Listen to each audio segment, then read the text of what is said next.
nomine Patris et Filii, nomine Patris et Filii et Spiritus Sancti.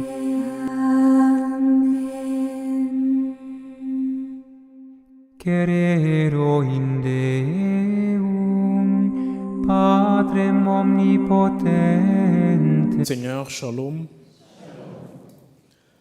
L'évangile de Saint Marc de ce dimanche aborde la controverse sur l'observance des traditions. Il pointe au cœur de l'observance des us et coutumes. Jésus est questionné: pourquoi tes disciples ne suivent-ils pas la tradition des anciens? Au regard de la réplique de Jésus, il est à remarquer que Christ respecte la tradition, mais à condition qu'elle soit dynamique, à condition qu'elle soit vivifiante, à condition qu'elle favorise ce qu'il y a de meilleur dans l'être humain. Jésus n'est pas contre les traditions, il n'est pas contre les cultures en elles-mêmes. Pour lui, il faut que chaque tradition ait l'homme ou le bonheur de l'homme pour finalité. Il ne veut pas juste qu'on observe les lois pour les lois. Il faut que les lois soient observées afin que cela améliore la qualité de la vie de l'homme. Alors pour Jésus, le respect d'une tradition, que ce soit religieuse ou même étatique, ne doit pas s'évaluer dans la simple répétition des gestes du passé ou dans l'observance aveugle des règles. Non. L'évaluation de nos traditions pour Jésus devrait s'évaluer dans la recherche continue et continuelle de ce qu'il y a de plus important pour l'homme, de ce qui a de la valeur et de ce qui améliore la qualité de la vie. Et d'ailleurs, ce qui peut être meilleur hier ne peut pas l'être pour aujourd'hui. Ce qui est meilleur aujourd'hui ne peut pas l'être pour demain. Mais continuellement, il faut discerner ce qui est meilleur pour l'homme et pour son avenir. Et vous savez, toutes nos traditions humaines, d'une manière générale, il y en a ceux qui sont bonnes éternellement, mais toutes les traditions ne sont pas toujours à l'abri de l'erreur ni à l'abri de la honte. Je sais que vous connaissez Gandhi, Mahatma Gandhi, il a révolutionné beaucoup la pensée indienne et même philosophique. Gandhi disait que j'aime votre Christ, mais je n'aime pas vos chrétiens. Voilà, c'est ça. Il dit, j'aime votre Christ, mais je n'aime pas vos chrétiens. Pourquoi? Parce que vos chrétiens, eux, ils disent et ne font pas. Et il savait exactement de quoi il parlait. Lorsqu'il était en Afrique du Sud, il y a des gens qui ont été en Afrique du Sud ici ou qui ont lu l'histoire africaine, à l'époque de l'apartheid, Gandhi voulut aller dans une messe. Alors lorsqu'il arrive dans une messe, qu'est-ce qui se passe? On lui dit, tu n'entres pas ici. Ça, ce n'est pas la messe pour les gens de ta peau. Sur cette avenue là-bas au coin, il y a une messe où tu peux trouver les gens qui ont ta peau. Alors, les chrétiens ont fait quoi? Ils ont barré la porte à M. Gandhi. Et qu'est-ce qui se passe? Depuis ce jour-là, il n'a jamais piétiné encore dans une église catholique. Cet épisode de Gandhi peut aussi nous rappeler toutes ces années aux États-Unis, en Europe et même en Afrique du Sud, où certaines races ne pouvaient pas assister aux Eucharisties et même aux rassemblements chrétiens d'autres races. Cela aussi était une tradition.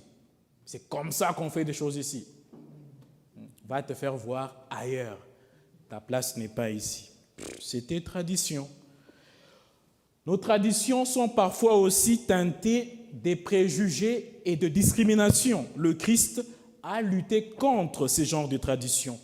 Dans la parabole du bon samaritain, il rappelle aux prêtres et aux lévites qu'il aurait mieux fait de s'approcher de l'homme blessé et de lui venir en aide plutôt que de s'éloigner afin de suivre leur tradition de ne pas enfreindre la loi du culte, de toucher un cadavre avant le culte. Donc Jésus dit non, ton prochain, c'est celui-là que tu as laissé. Il fallait sauver sa vie que juste respecter une règle religieuse. Nos traditions sont de fois aussi teintées d'hypocrisie, surtout dans leur observance. C'est ainsi que Jésus est des fois très dur envers les scribes et les pharisiens. Il dit par exemple quelque part que « Malheureux êtes-vous, scribes, pharisiens, hypocrites, parce que vous ressemblez à des sépulcres blanchis à la chaux. » Jésus est dur, hein? Il choisit vraiment les termes. Il dit « À l'extérieur, ils ont une belle apparence, mais l'intérieur est rempli d'ossements et de toutes sortes de choses impures. » Ça, c'est quand Jésus voit qu'il y a une contradiction entre le cœur et le geste qui est extérieur. Alors, le Seigneur est très dur envers les scribes et les pharisiens. Il le serait aussi avec nous si nous pratiquons notre foi ou si nous observons les lois religieuses d'une manière juste superficielle ou d'une manière juste fanfaronique. On le fait juste parce que on le fait ou parce qu'on est habitué à le faire. On fait juste, on ne se questionne pas. Non. Jésus veut qu'à chaque fois qu'on pose un geste, qu'on vise ce qu'il y a des meilleurs pour Dieu et pour l'humain. Ainsi donc, aujourd'hui, le Christ nous invite à méditer sur nos pratiques religieuses. Quand je me signe la croix, par exemple, je me signe. Qu'est-ce que ça veut dire? Est-ce que je me signe juste parce que je suis habitué à le faire? Ou bien il y a des plus profonds à cela? Le chapelet. J'entends les gens qui disent « Je n'ai pas récité mon chapelet, je n'ai pas récité le chapelet. » Réciter le chapelet, ça veut dire « Je vous salue Marie pleine de grâce », on dort, on baille et puis on dort, on ne finit même pas la prière. Bon, je préfère bien l'expression « je n'ai pas prié avec le chapelet ». Le chapelet devient un instrument de prière. Réciter, c'est juste répéter. Alors Jésus nous demande aujourd'hui de réfléchir sur notre action religieuse. Il désire que notre pratique de la foi provienne de notre conviction intérieure, que cela provienne de notre fort intérieur et se transmette et se transparaisse dans l'apparence et dans nos gestes. Vous savez, dans la vie, tout n'a pas la même valeur. Tout n'a pas la même valeur, même du point de vue biblique. Jésus dit une fois que si tu vas offrir l'offrande à l'autel et tu te réalises que là, tu as un problème envers ton frère, il dit quoi? Arrête ton argent là-bas, va d'abord te réconcilier et puis rentre pour poursuivre avec ton offrande, espérant que la messe ne sera pas finie. Pour Jésus, se réconcilier est plus important que juste faire des offrandes. Donc, tout n'a pas la même valeur. Mais qu'est-ce qui se passe dans notre vie de chaque jour? Souvent, nous mettons tout sous le même pied d'égalité. Souvent, nous mettons tout dans un même bol. On veut que tout soit comme les mêmes choses. Et le comble avec cela, c'est quoi? Nous détruisons l'échelle des valeurs. Quand on ne sait plus ce qui est important, ce qui est plus important et ce qui est juste un peu assez important, nous détruisons l'échelle des valeurs. Il n'y a pas si longtemps, c'était un péché mortel de boire un peu d'eau après minuit et ensuite recevoir la communion. Il y a des gens qui ont vécu cela, n'est-ce pas? C'était un péché mortel de boire de l'eau après minuit et recevoir la... Il y a même ceux qui sont partis en enfer pour ça. Tu fais ça, tu vas en enfer. C'était aussi une tradition. C'était un péché grave de manger de la viande le vendredi. Ne mangez pas la viande le vendredi. Tu as mangé la viande? 70 chapelets, va réciter. C'était comme ça un jour. Il y a des choses plus importantes que boire un peu d'eau ou de manger la viande certains jours de la semaine.